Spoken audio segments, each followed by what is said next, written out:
Some men are naturally weak or shy or have this ego that this thing cannot happen because it's coming from a man. But some women are physically strong.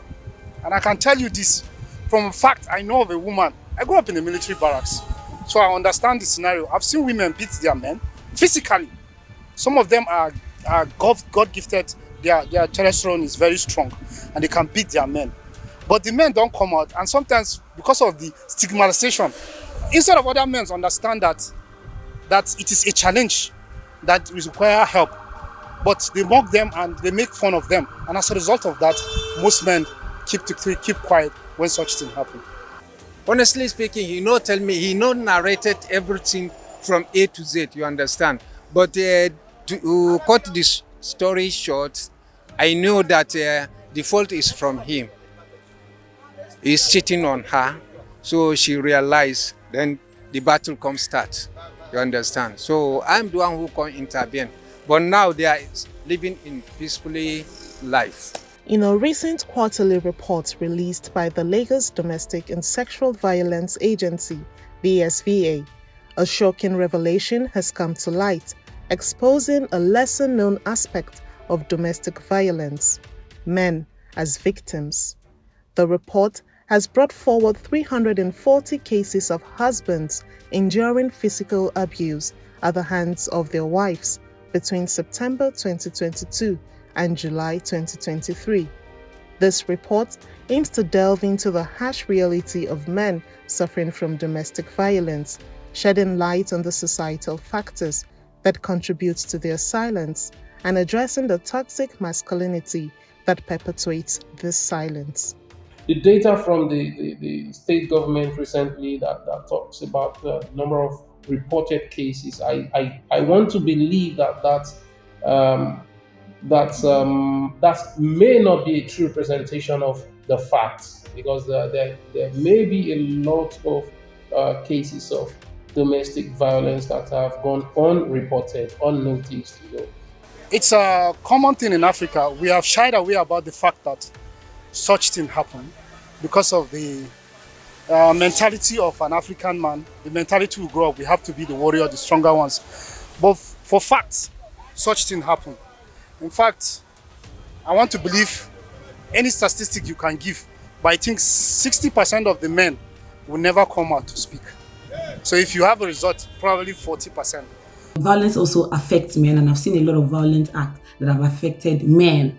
Emotional abuse, physical abuse. Yes, physical abuse. It's just that a lot of them do not want to report those cases. In our society, men are under pressure to maintain a tough exterior and suppress any signs of vulnerability or victimhood.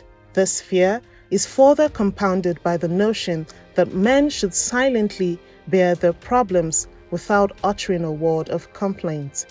Societal expectations dictate that men must be strong and unyielding, conforming to traditional ideals of masculinity.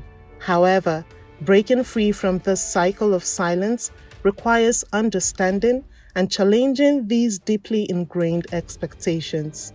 It is about creating an environment where men can freely express their emotions without the fear of jeopardizing their perceived tough image. Women used to,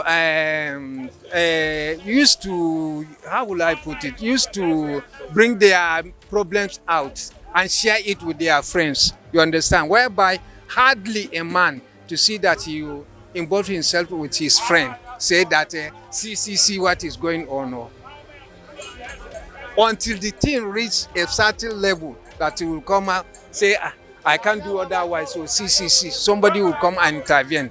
And you see, sometimes that is why you see men will just slum and die, sometimes because the emotional damage that is being caused from the other gender is so enormous that, in fact, you need a special therapy to bring it out.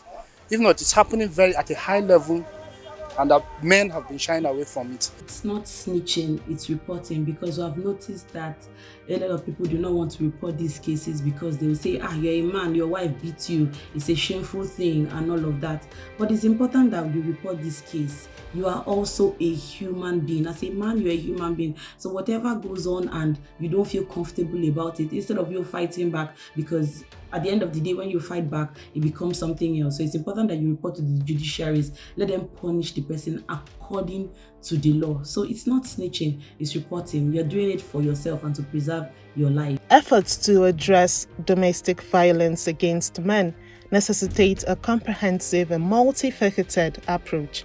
This includes launching awareness campaigns designed to dispel stereotypes, fostering open and honest dialogues about the experiences of male victims, and establishing safe and supportive spaces where they can seek assistance without judgment. By dismantling the barriers that prevent men from seeking help, we can begin to make a significant impact in combating domestic violence and ensuring that no one, regardless of gender, suffers in silence. You must be a man to be a man. You know, so when you are mature, both spirit and physical, there's no need to retaliate fighting with your wife. There's many ways you can handle it. The one that you cannot handle, call elders or to your church where you belong. Solve it to amicable. I don't believe in violence anyway. One of those things that can make anybody encouraged to come out to speak about things, if at the end they get justice for those that have come out, if they get justice for those actions, you see them coming out so that they want justice.